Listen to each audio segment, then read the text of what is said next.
చందమామ కథలు. రెక్కల దేవత. కన్నయ్యకు 12 వయసులో విషజ్వరం వచ్చి హఠాత్తుగా అతని తల్లి చనిపోయింది. వాడికి తల్లి అంటే పంచప్రాణాలు. తండ్రి జంగయ్య ఎంతో ప్రేమగా చూసుకుంటున్నా, నాన్న నాకు అమ్మ కావాలి అంటూ తరచూ కళ్ళనీళ్లు పెట్టుకునేవాడు. తల్లి పోయి ఏడాదైనా ఇంకా నిద్రలో తల్లిని కలవరించేవాడు. అది చూసి జంగయ్య బంధువులు, నీకు పెళ్ళాం అవసరం లేకపోయినా కన్నయ్య ఆలనా పాలనా చూసుకోవడానికి తప్పక అమ్మ కావాలి, మా మాట విని మళ్ళీ పెళ్లి చేసుకో అని జంగయ్యకు చెప్పసాగారు. దానికి తోడు వరుస కరువులతో విసిగిపోయిన జంగయ్య పల్లెలో ఉన్న కొద్దిపాటి పొలం అమ్మేసి ఆ డబ్బుతో దాపులనున్న పట్నంలో చిన్న కిరాణా దుకాణం తెరిచాడు. అయితే పట్నంలో అద్దెలు ఎక్కువ గనుక కాపురం మాత్రం పల్లె నుంచి మార్చలేదు. జంగయ్య చీకటితో వంట చేసి పట్నం వెళ్ళి రాత్రి పొద్దుపోయి తిరిగి వచ్చాక మళ్ళీ వంట చేసేవాడు. బడి నుంచి సాయంత్రం తిరిగి వచ్చే కన్నయ్య తండ్రి వచ్చేంత వరకు ఎదురుచూపులు చూస్తూ ఒక్కడే బిక్కుబిక్కుమంటూ ఇంట్లో ఉండవలసి వచ్చేది. ఇవన్నీ చూసి జంగయ్య తనకు ఇష్టం లేకపోయినా దూరపు బంధువైన జగదీశ్వరిని పెళ్లి చేసుకున్నాడు. జగదీశ్వరి కాపురానికి వచ్చిన రోజే, మా కన్నయ్య కోసమే నేను చేసుకున్నాను, తల్లి లేని లోటు వాణ్ణి చూడకుండా నీ కన్నబిడ్డలా జాగ్రత్తగా చూసుకోవాలి అన్నాడు జంగయ్య. ఆ మాత్రం నాకు తెలుసు అంటూ నవ్వింది జగదీశ్వరి. అయితే జగదీశ్వరి ఆ ఇంట అడుగుపెట్టి 3 నెలలు ముగియకముందే కన్నయ్యకు కష్టాలు ఆరంభమయ్యాయి. జంగయ్య పట్నంలో దుకాణం మూసేసరికి బాగా పొద్దుపోయి రాత్రి అయ్యేది. మళ్ళీ తెల్లవారగానే దుకాణం తెరవవలసిన పరిస్థితి ఏర్పడింది. జంగయ్య ఇంటికి వారానికి ఒకరోజు మాత్రమే వచ్చేవాడు. దాంతో అడిగేవాళ్ళు లేకుండా పోయిన జగదీశ్వరి కన్నయ్య చేత ఇంటెడు పని చేయించేది. స్వతహాగా నెమ్మదస్తుడైన జంగయ్య కొడుకు ఏం చెప్పినా భార్యను పల్లెత్తు మాట అనేవాడు కాదు. అందువల్ల ఏడాది తిరగకుండా ఆ ఇంట్లో జగదీశ్వరి ఆడింది ఆట, పాడింది పాటగా తయారైంది. ఒకరోజు ఉదయం బడికి బయలుదేరుతున్న కన్నయ్య చేతిలోని పుస్తకాలు విసురుగా లాక్కుని, నువ్వు చదువుకుని ఊరిని ఉద్ధరించేది ఏమీ లేదు, నీ తిండికే బోలెడు ఖర్చవుతోంది, నువ్వు ఈ రోజు నుండి బడి మాని అడవికి వెళ్ళి ఎండు పుల్లలు ఏరుకునరా, వంట చెరకు ఖర్చైనా తప్పుతుంది అన్నది జగదీశ్వరి. కన్నయ్యకు చదువంటే ప్రాణం. సవతి తల్లి బడి మానమనగానే వాడికి ఏడుపు వచ్చేసింది. నా చేత చదువు మానిపించవద్దు పిన్ని, సాయంత్రం బడి నుండి వచ్చాక కావలసినన్ని పుల్లలు తెస్తాను అన్నాడు ఏడుపు గొంతుతో. సాయంత్రం చేయడానికి వేరే పనులున్నాయి, ముందు నడు అంటూ జగదీశ్వరి కన్నయ్యను అడవికి పంపింది. కన్నయ్య నదిగట్టునే నడిచి వెళ్ళి మధ్యాహ్నానికి అడవి చేరాడు. వాడక్కడ ఎండు పుల్లలు ఏరి మోపుగా కట్టి నెత్తిన పెట్టుకుని ఇల్లు చేరేసరికి చీకటి పడింది. ఈ 4 పుల్లలు ఏరుకు రావడానికి ఇంతసేపా అంటూ విరుచుకుపడింది జగదీశ్వరి. ఆ రోజు మొదలు ఇంటి పనితో పాటు అడవికి వెళ్ళి పుల్లలు తేవడం కన్నయ్యకు తప్పడం లేదు. శరీర కష్టం కన్నా చదువు మానవలసి వచ్చినందుకు మనసులో బాధపడసాగాడు. ఒకనాడు అడవిలో ఎండు పుల్లలు ఏరుతున్న కన్నయ్యకు రేగుపొదల మధ్య బంగారు రంగుతో మెరుస్తున్న ఈక ఒకటి కనిపించింది. ఆ ఈకను జంగయ్య అతి ప్రయత్నం మీద జాగ్రత్తగా బయటకు తీశాడు. అది బంగారు రంగుతో దగదగా మెరిసిపోవటమే కాకుండా సువాసనలు కూడా వెదజల్లుతుంది. కన్నయ్య ఆశ్చర్యంతో ఆ ఈకను అటు ఇటు తిప్పి చూస్తుండగా కళ్ళ ముందు ఒక మెరుపు మెరిసినట్లయి ఒక దేవతా స్త్రీ ప్రత్యక్షమైంది. ఆ దేవతకు అందమైన రెక్కలున్నాయి. అవి బంగారు రంగుతో మిలమిలా మెరిసిపోతున్నాయి. చిన్న వయసులో కష్టపడుతున్న నేను చూస్తుంటే జాలి కలుగుతోంది అన్నది రెక్కల దేవత. మా నాన్న సంపాదన తిండికే చాలక నేను ఇలా కష్టపడవలసి ఉంది. అయితే నా బాధ మాత్రం చదువు మానేసినందుకే. నా మీద అంత జాలిగా ఉంటే మరి ఇన్నాళ్ళు నాకు కనిపించలేదేం అని అడిగాడు ఆశ్చర్యంగా కన్నయ్య. ఈ అడవిలో నా ఈక ఎవరి దగ్గర ఉంటే వారికే కనిపిస్తాను, ఇతరులకు నేను కనిపించను. నేను నీకు సాయపడాలనుకుంటున్నాను. నీ చేతిలోని ఈకతో నా రెక్కను 3 సార్లు తాకి బంగారు నాణేలు రాలుతాయి. వాటితో మీ దరిద్రం తీరిపోతుంది, నీకు ఈ కష్టాలు తప్పుతాయి, నువ్వు వెళ్ళి హాయిగా చదువుకోవచ్చు అన్నది దేవత. ఆ మాటకు కన్నయ్య నవ్వి, కష్టపడకుండా సంపాదించిన డబ్బుతో తృప్తిగా బతకలేం అని బడిలో మా గురువుగారు చెబుతుండేవారు, నీ బంగారు నాణాలు నాకు వద్దు అన్నాడు. కన్నయ్య మాటలకు ముచ్చటపడిన దేవత, అయితే నువ్వు పుల్లలు ఏరేదాకా నీతో కబుర్లు చెబుతాను, నీకు కష్టం తెలియదు అన్నది.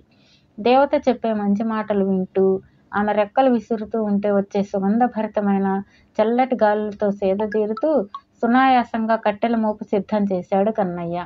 నా వీపు మీద కూర్చో, నిన్ను మీ ఇంటి దగ్గర దింపుతాను. ఆ ఈకను ఎవరికంటా పడకుండా భద్రంగా దాచుకో. అది పోగొట్టుకుంటే నేను నీకు కనిపించను అంటూ దేవత అందమైన పెద్ద పక్షిగా మారిపోయింది. ఆ తర్వాత కన్నయ్యను వీపు మీద కూర్చోబెట్టుకుని ఆకాశంలో ఎగురుతూ వచ్చి వాళ్ళ ఇంటి పెరట్లో దింపి వెళ్ళిపోయింది. ఆ రాత్రి వంటకు బియ్యం సిద్ధం చేస్తున్న జగదీశ్వరి, ఈరోజు చాలా పెందలాళ్లే తిరిగి వచ్చావు. అయినా పెరటి దోవన వచ్చావేంటి అని అడిగింది అనుమానంగా. పెరటి దోవన అడవికి అడ్డుదారి ఉందిలే అంటూ కాళ్ళు చేతులు కడుక్కోవడానికి వెళ్ళాడు కన్నయ్య. అది మొదలు కన్నయ్య దేవత ఈకను పగలు భద్రంగా తన దుస్తుల్లో దాచుకునేవాడు. రాత్రుల్లో తల కింద దిండులో రహస్యంగా దాచేవాడు. అడవికి వెళ్ళగానే ఈకను తీసి చేతిలో పట్టుకోగానే దేవత ప్రత్యక్షమయ్యేది. దేవత కబుర్లు వింటూ కష్టం తెలియకుండా పుల్లలు ఏరుకునేవాడు. దేవత రోజు వాడిని ఇంటి వద్ద విడిచి వెళ్ళేది. ఆ రోజు కన్నయ్య పొరపాటున దిండు కింద దాచిన ఈకను తీసుకోవడం మర్చిపోయి అడవిలోకి వెళ్ళిపోయాడు. పక్కలు సరిచేస్తున్న జగదీశ్వరికి కన్నయ్య దిండు కింద బంగారు రంగులో సుగంధాలు వెదజల్లుతున్న ఈక కనిపించింది. ఆ ఈకను చూడగానే జగదీశ్వరి కళ్ళు చెదిరిపోయాయి. ఆ ఈకను అప్పటికప్పుడే ఊళ్ళో ఉన్న స్వర్ణకారుడి వద్దకు తీసుకెళ్ళింది. దాన్ని పరిశీలించి చూసిన స్వర్ణకారుడు, ఇదంతా మేలిమి బంగారం, దీనిని నాకు ఇస్తే 1000 వరహాలు ఇస్తాను అన్నాడు. దీనిని అమ్మాలనుకుంటే నీ దగ్గరికే వస్తానులే అన్నది జగదీశ్వరి. ఆమె ఇంటికి వచ్చి తీయటి సున్నుండలు తయారు చేసింది.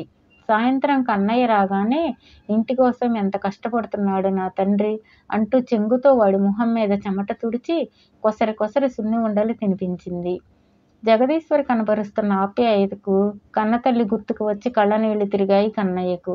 ఇదే సమయమని జగదీశ్వరి బంగారు ఈకను చూపించి, ఈ ఈక నీ దిండు కిందకి ఎలా వచ్చింది? తల్లి లాంటి దాన్ని నా దగ్గర దాపరికం దేనికి? దీనిని నీకెవరిచ్చారో చెప్పు అని అడిగింది. కన్నయ్య రెక్కల దేవత గురించి అంతా జగదీశ్వరికి చెప్పి అడవిలోకి వెళ్ళి ఈ ఈకను చేతితో పట్టుకుంటే దేవత ప్రత్యక్షమవుతుంది అన్నాడు. మరునాడు ఉదయం జగదీశ్వరి, కన్నయ్య, నీకు చదువు అంటే ప్రాణం కదా, పాపిష్టిదాన్ని, మధ్యలోనే చదువు ఆపించాను. ఈ రోజు నుండి నా కష్టాలేవో నేను పడతాను, నువ్వు బడికెళ్ళు అన్నది. కన్నయ్య పుస్తకాలు తీసుకుని సంతోషంగా బడికి వెళ్ళాడు. వాడు అటు వెళ్ళగానే జగదీశ్వరి దేవత ఈకను కొంగుచాటును దాచుకొని ఒక గొడ్డలి తీసుకుని అడవికి బయలుదేరింది. అడవి లోపలికి వెళ్ళి ఈకను ఎడమ చేత్తో పట్టుకుని కుడి చేతిలోని గొడ్డలితో పక్కనున్న చెట్టుని నరుకుతున్నట్లు నటించసాగింది. అంతలో ఆగు, అదేం పని, పచ్చడి చెట్టును నరకటం మహాపాపం అంటూ రెక్కల దేవత ప్రత్యక్షమైంది. ఏం చేయమంటావు తల్లి, మా కన్నయ్య తెచ్చే 4 పుల్లలతో మా దరిద్రం తీరేదేనా అంటూ విచారంతో చేతులు తిప్పింది జగదీశ్వరి. కన్నయ్యను కష్టపెట్టకుండా చదువు కొనిస్తే నేను నీకు సహాయం చేస్తాను. చదువు లేకపోతే మనిషికి ఈ అడవిలోని మానుకు తేడా ఏమీ లేదు అన్నది దేవత. తప్పక చదివిస్తాను తల్లి, ఆ చేసే సాయం ఏదో తొందరగా చెయ్యి అన్నది జగదీశ్వరి. నీ చేతిలోని ఈకతో నా రెక్కల మీద 3 సార్లు తాకావంటే బంగారు నాణేలు రాలుతాయి అన్నది దేవత. వెంటనే జగదీశ్వరి ఈకను దేవత రెక్కల మీద 3 సార్లు తాకించింది. రెక్కల నుండి కొన్ని బంగారు నాణేలు రాలాయి. వాటిని చూసి అబ్బురపడిన జగదీశ్వరి మళ్ళీ ఈకతో దేవత రెక్కలను తాకించబోయింది. రోజుకు ఒక్కసారి మాత్రమే నాణాలు రాలుతాయి అంటూ దేవత అదృశ్యమైంది. ఆ నాణాలతో ఇంటికి వచ్చిన జగదీశ్వరికి రాత్రంతా నిద్ర పట్టలేదు. అప్పటికప్పుడే అందరికన్నా ధనవంతురాలు కావాలని ఆత్రంతో ఆలోచించింది. మరునాడు తెల్లవారగానే గొడ్డలిని భుజాన వేసుకుని అడవికి వెళ్ళి ఈకను తీసి పట్టుకున్నది. మళ్ళీ వచ్చావెందుకు అంటూ దేవత ప్రత్యక్షమైంది. నువ్వు నిన్న ఇచ్చిన బంగారు నాణాలు పాత బాకీలు తీర్చడానికే సరిపోయాయి. ఇక కన్నయ్యను ఎలా చదివించను చెప్పు అన్నది జగదీశ్వరి విచారంగా. దిగులు పడకు, ఈకను నా రెక్కలకు తాకించు అన్నది దేవత. జగదీశ్వరి అలా చేయడంతో రెక్కల నుంచి జలజలా బంగారు నాణాలు రాలాయి. వాటినంతా మూటగట్టుకున్న జగదీశ్వరి, ఈ ఎండలో నడవలేను, ఇంటి దగ్గర దింపు తల్లి అన్నది దేవతతో. పెద్ద పక్షి రూపమెత్తిన దేవత జగదీశ్వరిని తన వీపు మీద కూర్చోబెట్టుకొని బంగారు రెక్కలో ఎగురుకుంటూ ఆకాశ మార్గాన బయలుదేరింది.